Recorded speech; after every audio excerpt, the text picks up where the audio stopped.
Ambiance électrique à l'Assemblée nationale pour les dernières heures avant une longue pause. Vous, l'ancien député que vous êtes, Georges Fenech, ils ont 2 mois avant de reprendre les travaux à l'Assemblée nationale. Oui. Non mais c'est une plaisanterie. C'est la session, il n'y a pas de session extraordinaire, donc ce fin juillet, donc 2 mois, mais c'est pas non plus 2 mois de très grandes vacances. Un député ça c'est toute l'année. Et retourne dans sa circonscription et il commence déjà à préparer sa campagne pour les prochaines législatives. Non mais ça veut dire, attendez, pardonnez-moi, juste que je comprenne, en septembre... En septembre, ils vont reprendre. Donc, mi-septembre, les travaux. Oui. C'est pas comme pour la rentrée des classes. Quoi. Il y a les sessions parlementaires. La session parlementaire, elle ne commence pas à la fin des vacances d'été. C'est mi-septembre, on revient. À la fin des vacances d'été, c'est mi-septembre pour un parlementaire, oui. Ah oui, écoutez, la vie est belle. Ouais, Elisabeth Assayag, il bosse sur le terrain. Il bosse sur le terrain. Oui, vous avez toutes les manifestations. Ils sont sur le terrain. Ils étaient en première lecture pour la loi sur la perpétuité pour les violeurs en série sur les mineurs. Vendredi dernier. Vous savez combien ils étaient ? Oui, une 80. 80. D'accord. On va voir bon, sur 577. Donc je veux bien. On va dire qu'ils étaient en commission. Mais quand vous mettez à l'ordre du jour des lois aussi importantes un vendredi. C'est le problème du vendredi maintenant. Non, le problème du mois de juillet, je pense. Vendredi, ils sont en circonscription. Eh ben, ils restent un peu à Paris, histoire de voter en première lecture la protection il va de du nos mardi, enfants. mercredi, jeudi, et le reste du temps, il est en circo. Écoutez, vous me demandez, moi, c'est ce que je faisais. Je comprends, Georges, mais je crois Sauf que quand il y avait une urgence particulière, bien sûr. C'est une urgence, là. Oui, je suis d'accord avec vous. Hier, il y aurait une loi pareille, c'est une urgence. Oui, c'est sûr. Tout le monde est concerné sur cette histoire d'agresseurs et de violeurs d'enfants. Et c'est pour ça que je vous dis que parfois il y a des symboles. Quand vous voyez 80 députés qui votent en première lecture une loi visant à protéger nos enfants sur 577 députés, vous pouvez m'expliquer tout ce que vous voulez. Les Français qui ont élu ces députés, ne vous étonnez pas si parfois ils ont l'impression, et peut-être que c'est une fausse impression, mais que les députés ne sont pas au rendez-vous de l'histoire. Ils vont rattraper cette erreur. Un grand H. Pourquoi je vous disais ambiance électrique à l'Assemblée nationale ? Parce que se jouent ces prochaines heures de nombreux sujets. La loi urgence agricole qui a été votée hier dans la nuit et qui a déjà mis le feu aux poudres. Il y a la loi sur la protection des enfants et notamment l'idée de la perpétuité pour les violeurs et violeurs en série sur les mineurs de moins de 15 ans qui va être revoté cet après-midi en seconde lecture avec une partie de la gauche qui est contre. C'est déjà très tendu à l'Assemblée nationale. Et puis il y a eu les fameuses, vous savez, questions au gouvernement, comme tous les mardis, où le gouvernement est interpellé sur les sujets de société et sur les sujets politiques de la semaine. Et parmi les sujets politiques, il y a eu ce week-end l'interruption du concert de Barbara Bush. On en a parlé longuement ces derniers jours. Je rappelle, pour les auditeurs qui ont oublié cette histoire, Barbara Bush, DJ, qui s'est présenté à Grenoble sur scène et qui a été huée, insultée. Il y a eu des jets de projectiles contre elle. Elle a été l'objet en fait d'une cible de la meute, la France insoumise, parce qu'elle a eu le malheur de signer une pétition pour la loi Yadan qui vient lutter contre l'antisémitisme. Barbara Bush est française, elle est de confession juive. Le tract qui a alimenté cet appel au boycott est un tract absolument odieux. On voit le drapeau LGBT avec à l'intérieur une étoile de David. Donc on montre bien sa judéité et ensuite entaché de sang avec la photo de Barbara Bush. Bon, ça m'a fait penser, si vous savez à quoi, au tract qu'il y avait eu contre Cyril Hanouna. Décidément, ils innovent du côté de la France insoumise et ils n'assument même pas après leurs actes.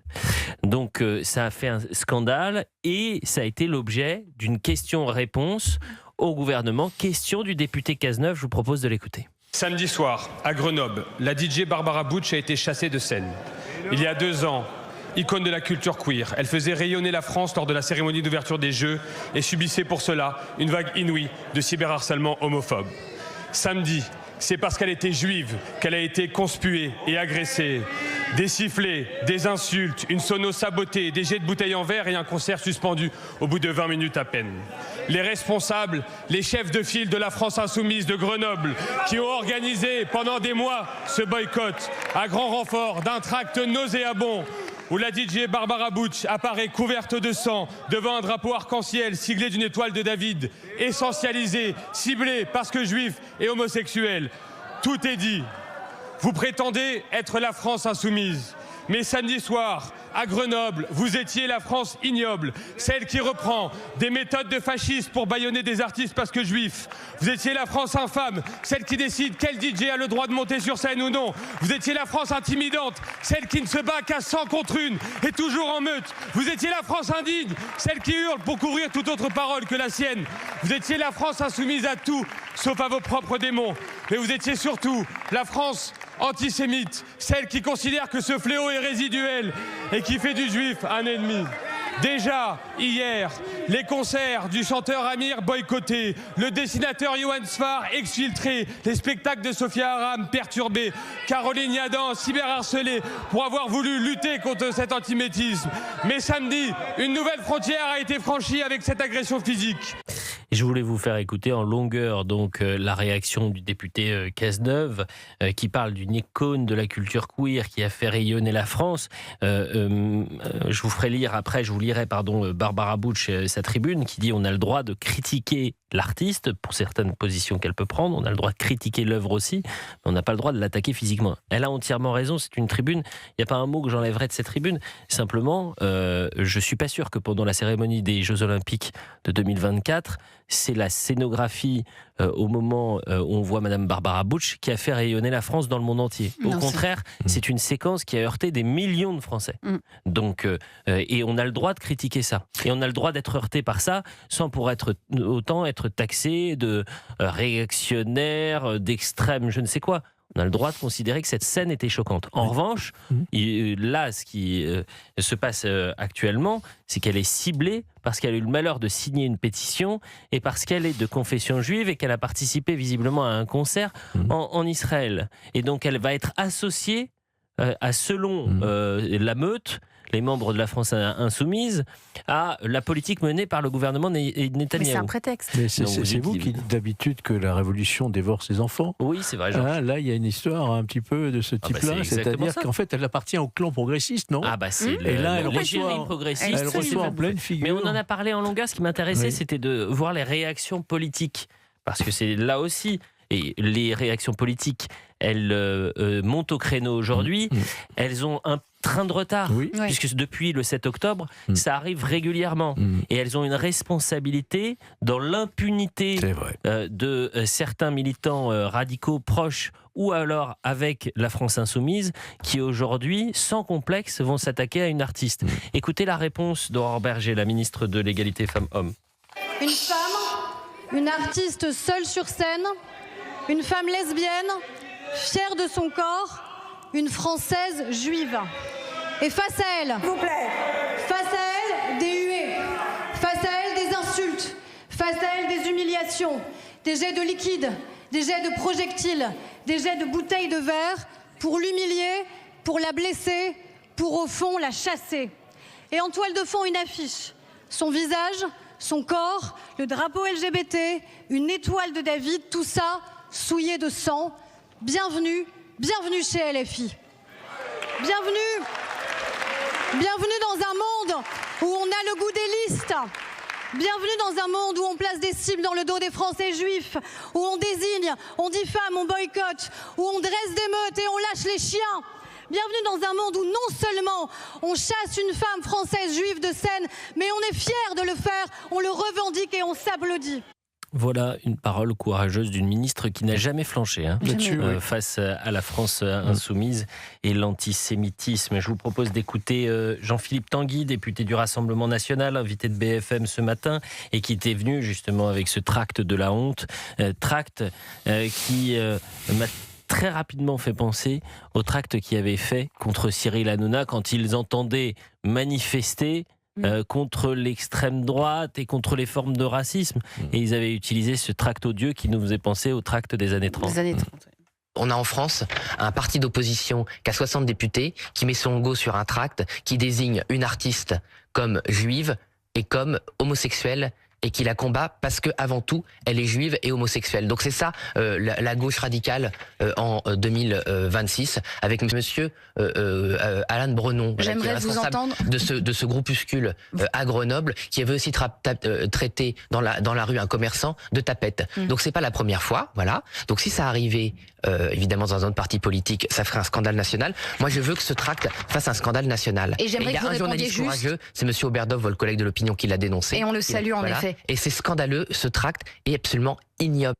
Un tract absolument ignoble. Voilà pour les réactions politiques. J'ai lu aussi le document, du moins le communiqué de Raphaël Glucksmann. Il dit c'est Il dit bien que c'est gentil. inacceptable, il Non, dit mais- c'est ça. Ouais, il va plus loin. Il Ouais. dit bon maintenant, au lieu de pousser des cris d'orfraie, va falloir une bonne fois pour toutes mettre fin à ces liaisons dangereuses avec ce parti. Sinon, c'est un petit théâtre qui est en train de se passer. Et une nouvelle fois, Raphaël Glucksmann vient assumer ses responsabilités en disant bon, il y a peut-être un moment, on va peut-être changer, c'est-à-dire qu'on va arrêter d'aller à la soupe pendant les élections et taper Mais dans la main de la France Il y a peut-être insoumise. un C'est comme ça que je sursaut l'ai qui est en lu. train de se passer, parce Éli- qu'ils sont tous en train de prendre. Elisabeth. Petit à petit, pas tous, petit à petit, ils prennent position avec quelques heures, voire quelques jours de retard. Mais là, quand on lit Raphaël Glucksmann qui dit ça suffit maintenant, on ne veut pas être assimilé à tout cela. Il y en a d'autres, j'espère qu'il va en avoir de plus en plus. Il y a eu Bernard Cazeneuve. Bernard Cazeneuve qui a qu'on été vient très d'entendre. clair. Non, non, Non, qu'on pas vient Bernard d'entendre. Cazeneuve, les amis. L'ancien Premier ministre Oui. de François Hollande. Ah oui, Bernard Qui a eu un l'ancien. discours vraiment très clair. Par contre, silence total pour l'instant du côté de M. Hollande. Si, il a précisément. fait un tweet. Un petit tweet. François Hollande Ah a bon, fait un un petit tweet tweet. là-dessus pour s'opposer à ces. Non, ils sont Mais tous c'était petit François à petit. Hollande, c'est avant ou après de C'est taper ça. la main de la France insoumise pour les élections législatives son tweet C'était après. hier. Hein. Voilà, donc, C'était il y a quelques heures Il va même. falloir expliquer C'était parce que hier. j'ai cru comprendre que François Hollande avait des ambitions Des présidentielles. Des envies. D'accord. Bon, il va falloir qu'il explique pourquoi en 2024, au moment des élections législatives anticipées, il décide de battre campagne en s'alliant avec la France insoumise. C'était la NUPES, non? Non, c'est après. Ça a La été NUPES, après c'est le 2022. PSOE. 2024, Là, c'est c'est l'élection 2024. législative Oui, il de était allié, en 2024. fait. Oui, ils étaient alliés. Ça s'appelle le Front Populaire. Oui, c'est ça, le Front Populaire. Le Front Populaire, la NUPES, c'est 2022. Oui, oui, tout à fait. Donc, François Bon, il y a Hollande. peut-être un calcul politique, mais il a quand même fait ce tweet. Donc, Il faut le féliciter. Il faut peut-être C'est même léger, un le tweet, décorer. oui, c'est François léger. Hollande. C'est léger pour un ancien président de la République. Entre rien et un Je tweet, suis d'accord. on prend. C'est un commencement. C'est un Il est commencement. 17h17 sur Europe 1. On revient dans un instant. On va parler de la protection de l'enfance. Vous savez que c'est le jour de vote à l'Assemblée nationale. Les résultats devraient être connus aux alentours de 18h. Les députés vont-ils retrouver la raison? Je rappelle qu'ils doivent voter en seconde lecture la réclusion à perpétuité pour les violeurs d'enfants de moins de 15 ans. Un nouveau vote ce mardi sous haute surveillance avec, je le rappelle, en première lecture, une partie de la gauche qui avait voté contre. Et il n'y avait pas que la France insoumise, puisque Jérôme Gage avait voté contre cette proposition.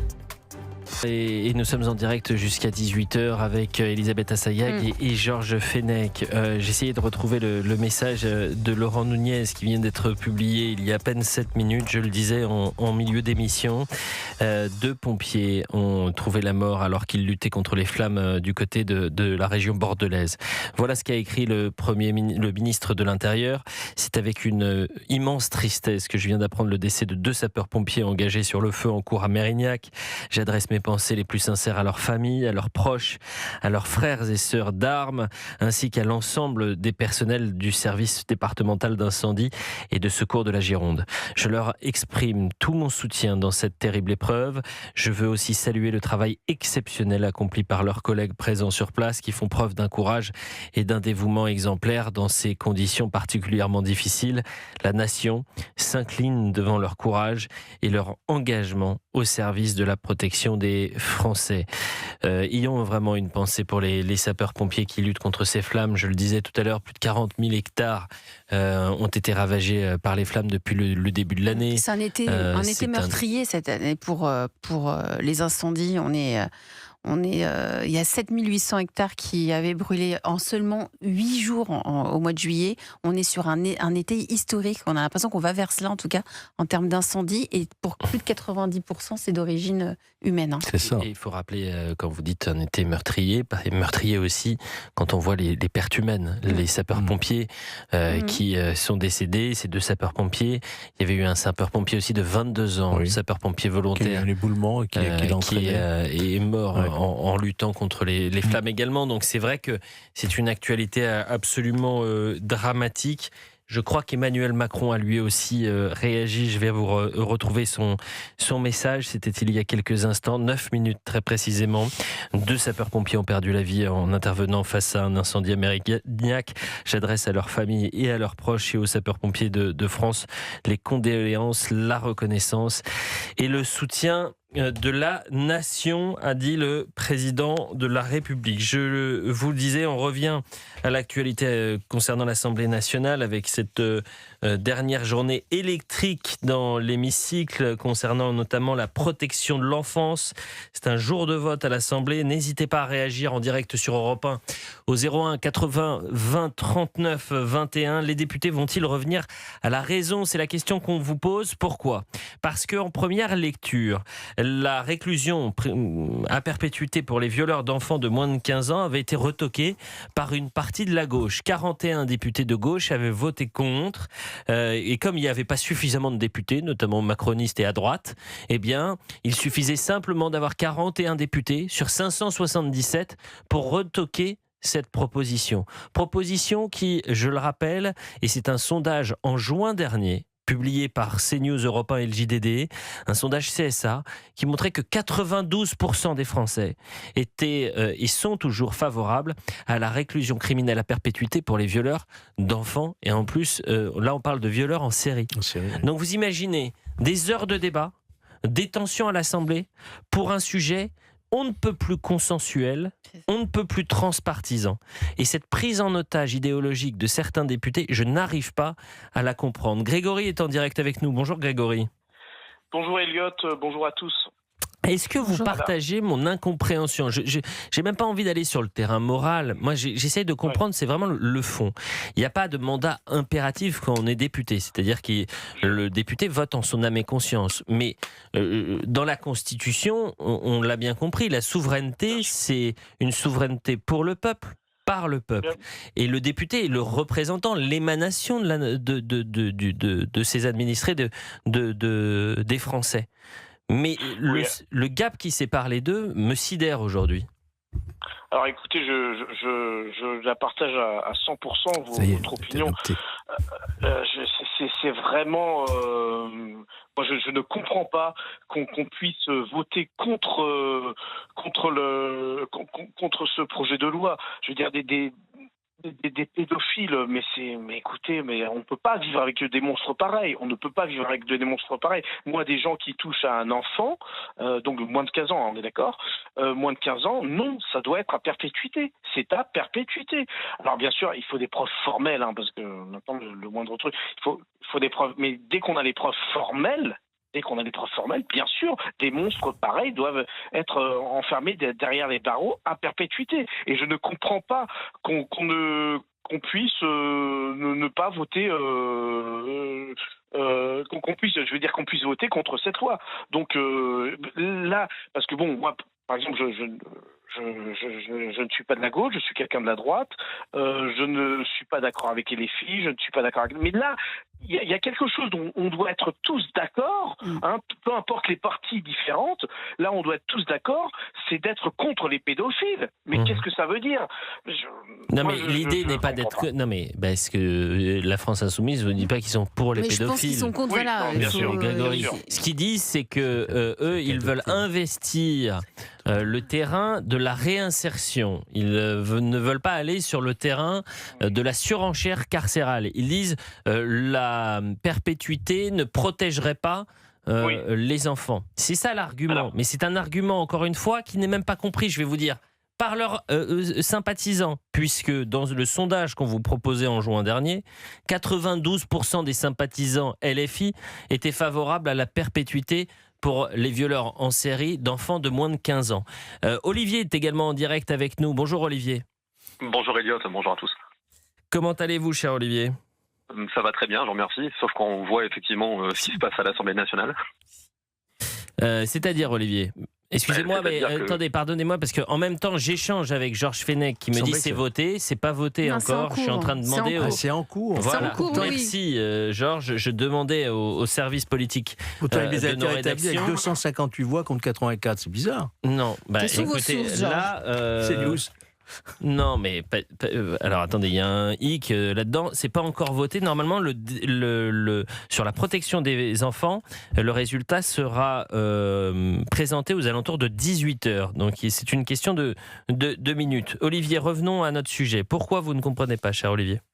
Mais quand je vois que LFI et même les écologistes déposent 2 amendements justement contre la perpétuité, déjà au départ ça part de là, sans parler de vote. Il y a quand même 2 amendements qui ont été posés par ces 2 groupes contre la perpétuité réelle des violeurs des enfants de moins de 15 ans.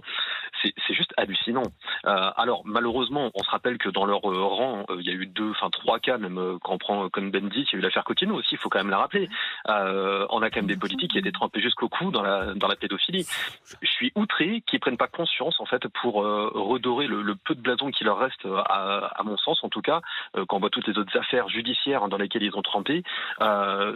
C'est un manque de sérieux, je pense même que c'est un manque de responsabilité surtout envers les Français et même envers leur électorat. On ne peut pas être contre ça, c'est impossible. Je ne peux pas concevoir comment on fait pour ne pas voter ça et surtout pour déposer des amendements qui vont dans ce sens-là. C'est totalement incroyable.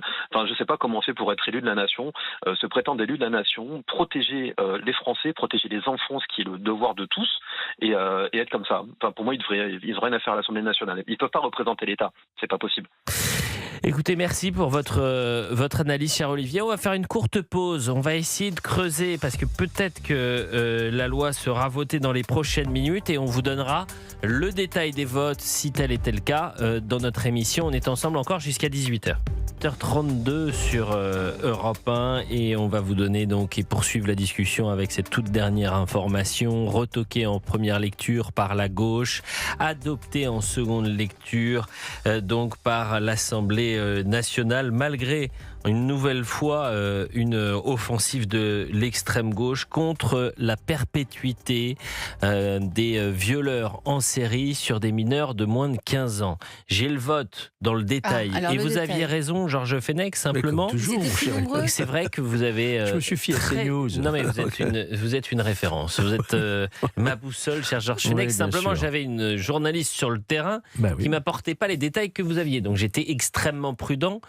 Surtout qu'on m'expliquait que les résultats devaient arriver aux alentours de 18h. Mais plus nombreux que vendredi. Alors, vendredi, il y avait 80 votants. Ouais, sur 577. Et sur 80 votants, il y en avait 41 qui avaient voté contre, ce qui avait permis de faire, de balayer cet amendement.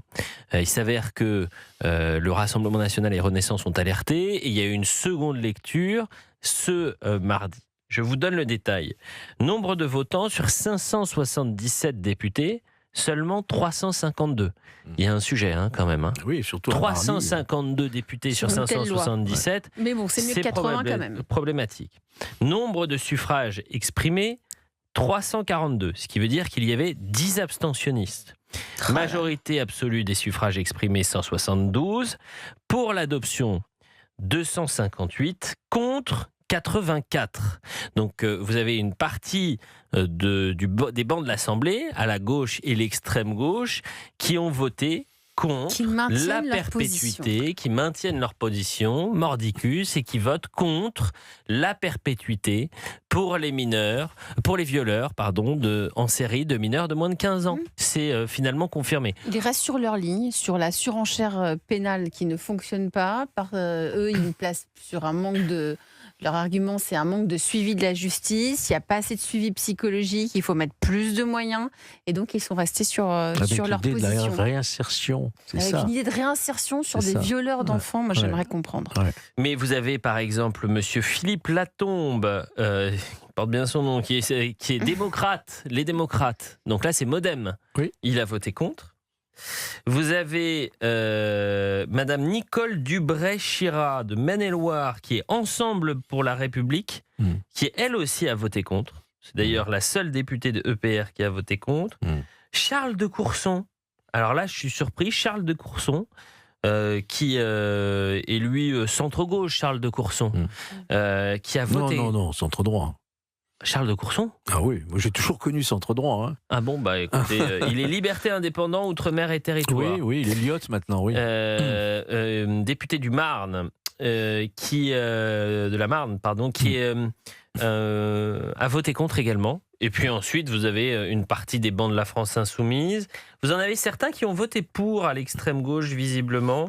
La gauche démocrate et républicaine a voté pour Emmanuel Morel. Je regarde parce que je suis en train de regarder en direct, vous savez, l'hémicycle. C'est un vote public, hein, bien public, évidemment. oui. C'est pour ça que je peux vous donner le C'est-à-dire qu'on détail. appuie sur un bouton, on sait qui a voté quoi. Stéphane Ablot, qui est de Meurthe-et-Moselle, socialiste et apparenté, a voté favorablement pour cette loi.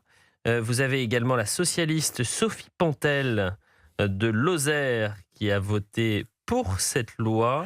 J'essaie de retrouver Boris Vallaud, le patron du Parti socialiste à l'Assemblée nationale. Il a voté contre, non ? Il a voté contre, oui, monsieur Boris Vallaud. Oui, c'est l'idéologie qui est derrière. C'est incroyable. Sylvie est avec nous. Chère Sylvie, vous découvrez en direct donc l'adoption de ce texte par l'Assemblée nationale. Ça, c'est la bonne nouvelle, puisque 258 députés sont favorables à ce qu'il y ait la perpétuité pour les violeurs en série de mineurs de moins de 15 ans. Mais vous avez quand même 84 députés présents qui ont voté contre. Sylvie, alors on retient quoi ? Sylvie, bonjour. Sylvie. Bonjour. Sylvie. Vous avez entendu ma question, chère Sylvie, ou pas ? Non, pas du tout. Excusez-moi. D'accord, mais il n'y a pas de problème. Alors, Sylvie, je vous disais que l'Assemblée nationale a finalement voté en seconde lecture pour la perpétuité des violeurs en série de mineurs de moins de 15 ans. Ça y est, c'est voté à l'instant.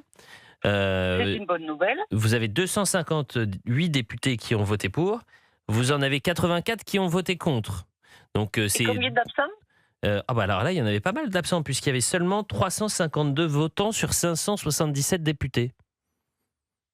Alors déjà, sur ce point, il y a quelque chose à dire. Ça fait 225 absents. J'ai fait mon calcul. Oui, 225 absents.